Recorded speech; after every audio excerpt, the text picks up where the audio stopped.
अब इसके बाद हम इसमें स्टूडेंट एक नेटवर्क थ्योरम को डिसाइड करेंगे, और किसी नेटवर्क थ्योरम को हम डिसाइड करेंगे तो ये डीसी में हो सकती है।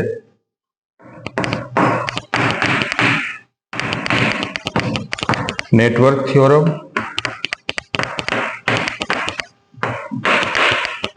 और डीसी के साथ पहला है इसमें ये एक्टिव एलिमेंट, दूसरा है पैसिव एलिमेंट, और तीसरा है नोड, और फोर्थ है इसमें जंक्शन, और फिफ्थ है इसमें आपका ब्रांच, और सिक्स है आपका इसमें लूप, और सेवेंथ है आपका मैश। अब ये इतनी सारी चीजों के बीच में होके गुजरता है, और हमारे पास अगर इस टाइप का कोई भी लूप है ये,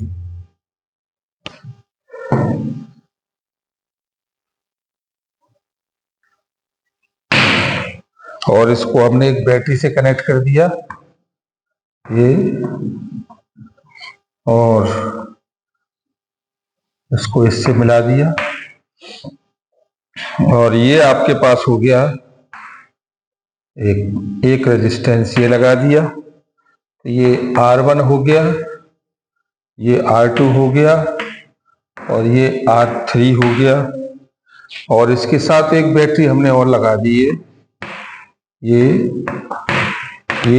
E2, और ये E1, और ये A, B और ये C D के साथ। तो इसमें हमने ये नेटवर्क टर्मिनोलॉजी है, हम किसी भी सर्किट को हम मेंटेन कर सकते हैं। अब डिपेंडेंट हमारे पास ये करता है कि E1 ग्रेटर है या E2 ग्रेटर है। अगर हमारे पास E1 अगर ग्रेटर है E से, तो this is the movement of the current in the direction of anticlockwise, this is the motion of A in clockwise. तो दिस इज द टारगेशन ऑफ द लूप लॉ। तो आपके पास एक लूप लॉ कंडीशन है A B D A, आप कोई भी मान सकते हैं। यहाँ K1 और ये K2 ये ब्लॉक है। तो आपके पास जब भी यहाँ इक्वेशंस मेंटेन होंगी, तो देखो पहली कंडीशन को हम इसमें रीड करते हैं, तो ये हमारे पास है, हम K से लेते हैं, तो ये K1 A B D K1 के साथ। तो देखो पहला स्टेज है हमारा ये, यहाँ से ये जो हमारे पास करंट की राइजिंग है ये राइज करेगी ऊपर के साथ, तो ये E1, फिर रेजिस्टेंस डाउन करेगा नीचे की ओर, ये आपका आ गया R1 I, और दूसरा हमारे पास हो गया ये, इसके बाद फिर करंट डाउन करेगा, क्योंकि यहाँ से ये डाउन होते हुए इस तरह से निकलेगा, और फिर यहाँ से ये फिर डाउन करेगा, और ये हो जाएगा R2 और ये I के साथ। यहाँ आपका करंट I1 है, यहाँ करंट आपका I2 है, और ये करंट I3 है। तो ये करंट आपके पास जंक्शन लॉ को फॉलो कर रहा है। तो I1 इज इक्वल टू हो रहा है I2 प्लस I3।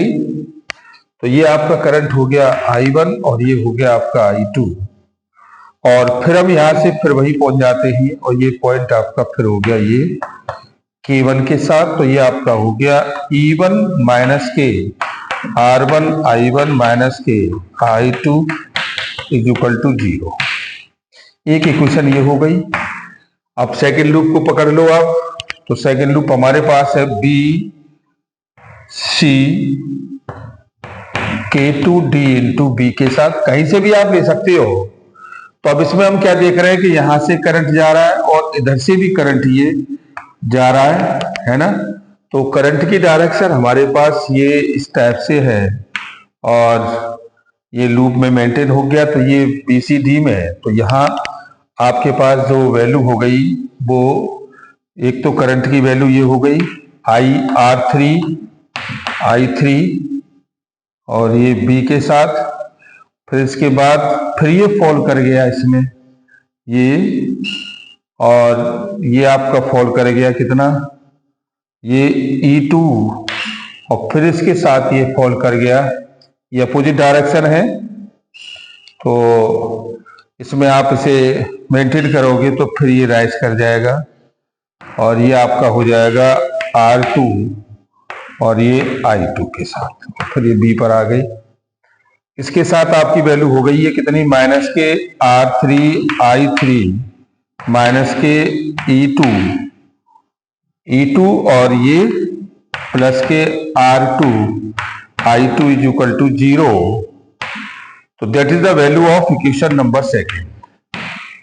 अब इतना हमारे पास दोनों इक्वेशन आ गई और यह जंक्शंस कहता है I1 इज इक्वल टू कितना है, I3 प्लस I2 के साथ है ये। तो आप इसमें से कोई भी वैल्यू आप लगा सकते हैं, तो आप इसमें कैलकुलेशन कर लीजिएगा। तो इसमें जितने भी नेटवर्किंग टर्मिनोलॉजी कह रही है कि इसमें जो एलिमेंट्स है हमारे पास, एक तो एक्टिव एलिमेंट्स है, तो एक्टिव एलिमेंट्स ये कहता है कि supply of the electric energy, this is the E1 and E2 element because the supply of the energy to the circuit. तो एनर्जी सप्लाई अगर होगी तो वो E1 E2 से होगी। पैसिव एलिमेंट ये कहता है कि one which the receive the electrical energy and then the converted into heat, resistance, stored in electric field, capacitance of the magnetic field. There are the three passive element are the namely R1, R2, R3. मतलब R1, R2 का काम होगा, resistance का काम हो सकता है, capacitor का काम हो सकता है, इंडक्शन का काम हो सकता है। एंड नोड कहता है node of a network is an equipotential surface at which the two or more circuit element are joining is the R1 and E1 are joining at A, hence the A is the node, similarly BC and D are nodes. तो इसमें ये सारी चीजें node show करेगा। अच्छा, branches कहता है branches of this junction of the diode through the three branches BAD और हो सकता है BCD and BD। The branch BAD consist of the resistance R1 and E1। इस ब्रांच के अंदर आपके पास रेजिस्टेंस R1 है, E1 है और R2 है। इस ब्रांच के अंदर आपका R3, R2 और E2 है। And so be the mainly consist of R2। Loop क्या कहते हैं, loop is any close path of the network. Loop जो होते हैं ये is any close path of the network होते हैं। और मैश कहता है mesh is the most elementary form the loop and can not by further divided into two other loops.